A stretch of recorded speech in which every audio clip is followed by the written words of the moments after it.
नमस्कार दोस्तों, मेरा नाम है हरीश साहू और मैं आप लोग को कक्षा 10वीं का गणित विषय पढ़ाता हूँ। तो दोस्तों, हम लोग पढ़ रहे हैं अध्याय 2, जिसका नाम है दो चरों का रैखिक समीकरण। अंग्रेजी में बोलेंगे लीनियर इक्वेशन इनटू वेरिएबल्स।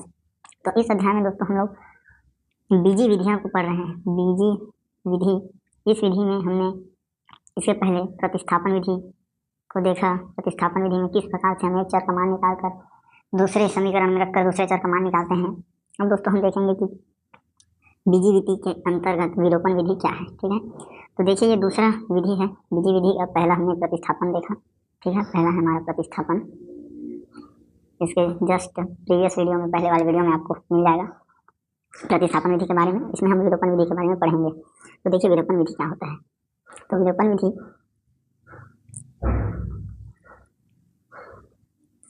तो दोस्तों विलोपन विधि विलोपन विधि कहता है समीकरण को हल करने के एक अन्य तरीके में कभी समीकरणों को जोड़कर, ठीक है, तो कभी घटाकर उसे एक चर के समीकरण के रूप में बदलने से हमें हल मिल जाता है। आइए इसके कुछ उदाहरणों को देखें। ठीक है, तो जैसे दो समीकरण है तो दोनों को यहाँ जोड़ेंगे, घटाएंगे, कुछ भी चीज़ का गुणा भाग करेंगे, उसको एक चर वाला बना देंगे। ठीक है, तो आगे एक उदाहरण से हम देखेंगे। तो हमारे पास उदाहरण 10 है और देखिए उदाहरण क्रमांक 10 क्या होता है। उदाहरण क्रमांक 10 कहता है रीचा और नैना के पास कुछ टाफियां हैं। ठीक है, जब रीचा नैना को 30 टाफियां देती है तब नैना के पास रीचा से 2 गुनी टाफियां हो जाती है। परंतु जब नैना अपनी टाफियां में से 10 टाफियां रीचा को देती है तब रीचा के पास नैना से 3 गुना टाफियां हो जाती है। बताइए उन दोनों के पास कितनी टाफियां हैं। ठीक है, तो रीचा और नैना के पास कितनी टाफियां हैं ये हमें बताना है। तो दोस्तों चलिए इसे हल करते हैं। तो प्रश्न को समझना है, जब तक प्रश्न को आप समझेंगे नहीं तब तक हल होगा नहीं। तो यहाँ सबसे पहले दोस्तों हम लिखेंगे हल लिखने के बाद जो प्रश्न देखिए बोल रहा है कि रीचा और नैना के पास कुछ टाफियां हैं। ठीक है, तो यहाँ पे हम मानेंगे कि माना रीचा के पास x टाफियां हैं। ठीक है, या के पास टाफियों की संख्या बराबर क्या, x। ठीक है, तथा नैना के पास टाफियों की संख्या, ठीक है, ये इसको मान लो आप y है। ठीक है, पता चल गया कि रीचा के पास x टाफियां हैं और नैना के पास y टाफियां हैं, हमने मान लिया। तो अब x और y का मान निकालना है। अब बोलता है कि जब रीचा नैना को 30 टाफियां देती है, ठीक है, तब यहाँ पे हम लिखेंगे कि प्रश्नानुसार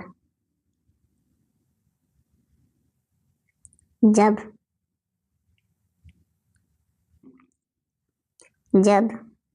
रीचा नैना को 30 टाफियां देती है। ठीक है, तो जब 30 टाफियां देगी तो क्या होगा, रीचा के पास टाफियों की संख्या क्या हो जाएगा, रीचा के पास टाफियों की संख्या घट जाएगा। 30 टाफियां नैना, तो रीचा के पास पहले से हमने 1 टाफियां करके माना है और ये 30 टाफियां नैना को दे दी, तो इसका टाफी घट गया। तथा नैना के पास टाफियों की संख्या, नैना का टाफी क्या हो जाएगा, बढ़ जाएगा। 30 टाफी इसको और मिल गया। ठीक है दोस्तों, ये हो गया। अब आगे की कंडीशन को देखिए। आगे अब बोलता है कि तब नैना के पास रीचा से 2 गुनी टाफियां हो जाती है। नैना के पास रीचा से मतलब रीचा के, तो नैना के पास रीचा के 2 गुना टाफियां हो जाती है। ठीक है, तो यहाँ पे हम लिखते हैं कि नैना के पास, प्रश्नानुसार, यहाँ पे आप और लिख लीजिए एक बार, प्रश्न के अनुसार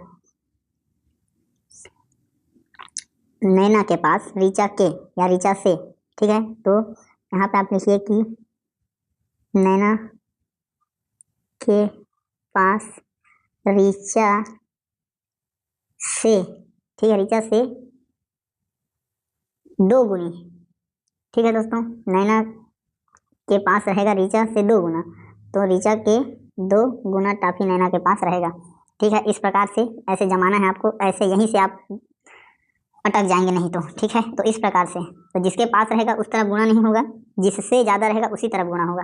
ठीक है दोस्तों, तो अब इसे आप जमाइए, मान को रखिए। तो रीचा के पास अभी कितना है, x - 30 है। ठीक है, और नैना के पास कितना हो गया है, y + 30। ठीक है, अब इसे एक समीकरण के रूप में लाइए।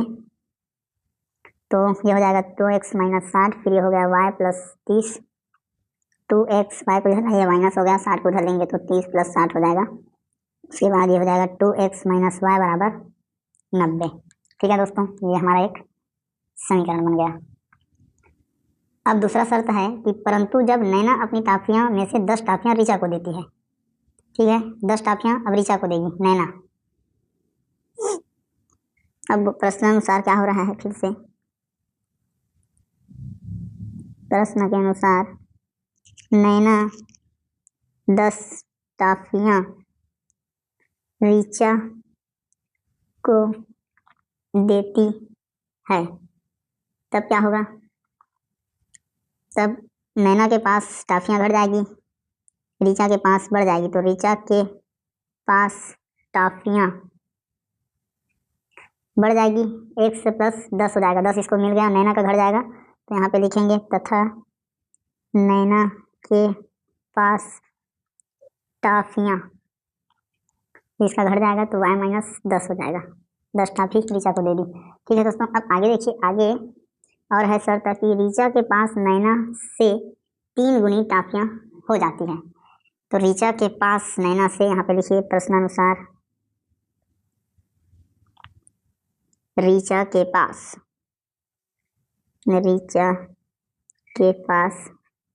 नैना से, ठीक है, तो पास वाला की तरफ गुणा नहीं होगा, मैंने आपको बताया है, जिसके पास रहेगा उधर गुणा नहीं होगा, गुणा होगा किधर, जिससे ज़्यादा रहेगा।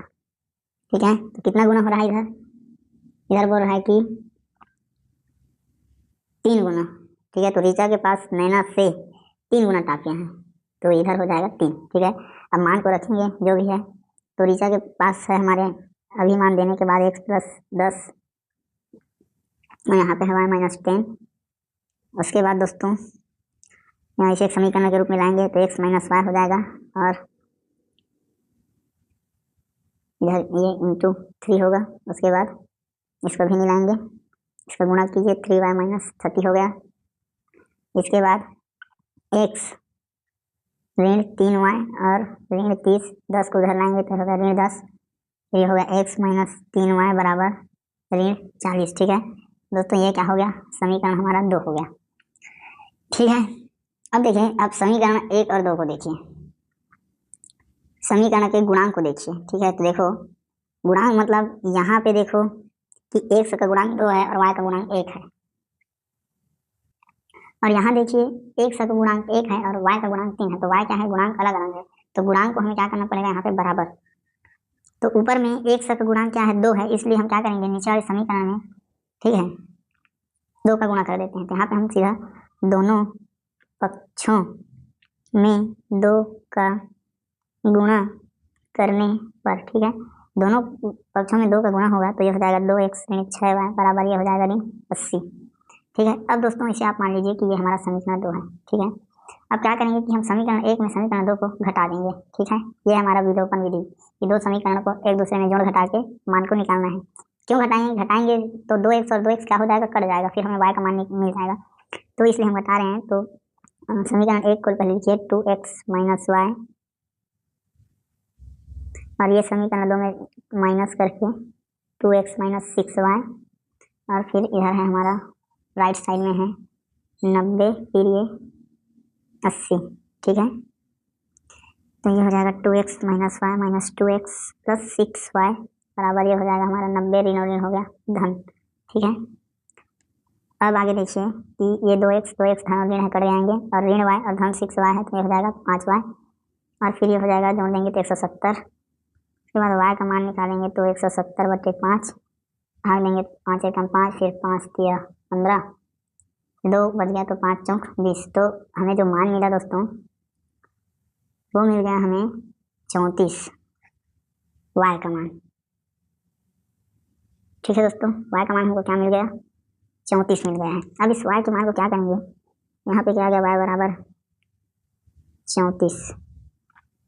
अब इस y के मान को क्या करेंगे, समीकरण 1 या 2 कहीं भी आप रखेंगे तो आपको x का मान मिल जाएगा, तो समीकरण 1 में रख देते हैं। ठीक है, तो यहाँ पे लिखते हैं y के मान को समीकरण 1 में रखने पर ठीक है। तो जब समीकरण 1 में y का मान को रखेंगे तो समीकरण 1 है हमारा 2x माइनस वाई बराबर 90, और फिर यहाँ पे हम y का मान को रखेंगे तो 2x, y का मान है हमारा 34, फिर हो गया 90। यहाँ से हमें x का मान को निकालना है तो ये 34 है हमारा, तो 34 को उधर भेज देंगे तो हो जाएगा 90 धन 34। फिर दोस्तों यहाँ से x, ये दोनों को जोड़ेंगे, तो जोड़ेंगे दोनों को तो हो जाएगा 124, और इधर से 2 इधर ले आएंगे तो हमें x का मान मिल जाएगा 2 एकम 2, 2 छक्के 12, 2 62। ठीक है दोस्तों, तो x का मान हमें मिल गया 62, तो x का मान मिल गया 62 और y का मान मिल गया हमें 34। ठीक है, तो यहाँ पे हम लिख सकते हैं कि हमें माना है कि x क्या है, ऋचा की टाफियों की संख्या। यहाँ पे लिखेंगे कि अतः ऋचा के पास कुल 62 टाफियाँ है तथा नैना के पास कुल 34 टाफियाँ है। ठीक है दोस्तों, तो इस प्रकार से हम एक समीकरण और दूसरे समीकरण को जोड़ घटा करके चर संख्या का मान ज्ञात करते हैं। ठीक है, तो ये विधि हमारा विलोपन विधि कहलाता है। ठीक है दोस्तों, तो ये भी एक हमारा जो रैखिक समीकरण है 2 चर वाले से हल करने में हमें सहायता देता है। तो इस प्रकार से दोस्तों हम उत्तर को ज्ञात कर सकते हैं। तो उम्मीद करता हूँ दोस्तों जो आपको समझाने का प्रयास किया आपके समझ में आए हैं। यदि आए हैं दोस्तों तो वीडियो को लाइक कीजिएगा। बहुत बहुत दोस्तों आपका धन्यवाद वीडियो को देखने के लिए। लाइक कीजिएगा दोस्तों, सब्सक्राइब कर लीजिएगा, चैनल को ज़्यादा से ज़्यादा शेयर कीजिएगा। ठीक है दोस्तों, मिलेंगे नेक्स्ट एग्जाम्पल के साथ, तब तक के लिए जय हिंद, वंदे मातरम।